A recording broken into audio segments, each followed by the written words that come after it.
Hi, my name is Karla, and today I'm going to read page 20 and 21. War and Wives. Archie was a good soldier after all his time in the Canadian forests. He was very good at shooting. He could sit quickly for hours and watch for enemies. One soldier remembers thinking that Archie was Indian or half Indian.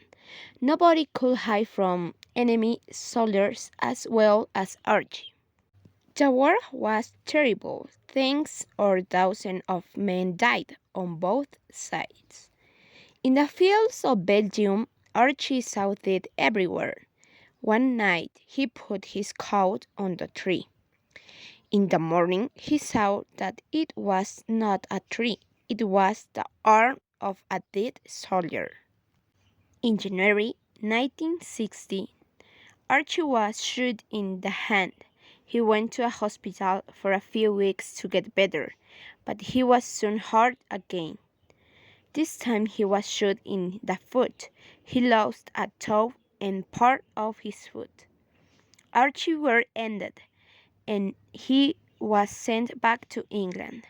Years later, Grayall spoke about the First World War. The war taught us a terrible lesson about the modern war, he said. It was more savage than any native people.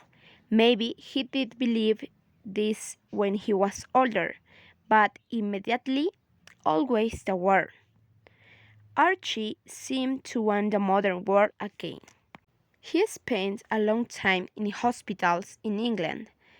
He even stayed in a hospital in his hometown, Hastings.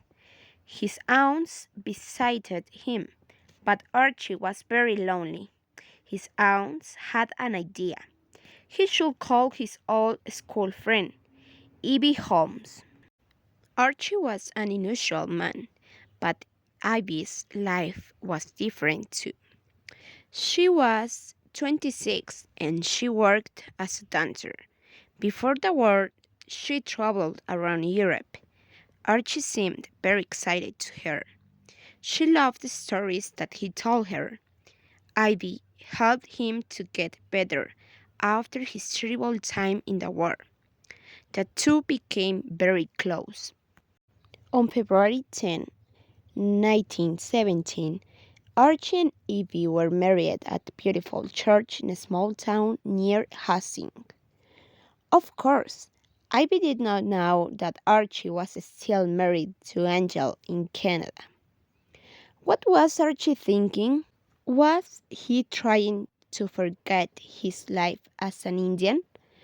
As usual with Archie Pollinate, the answer is a mystery.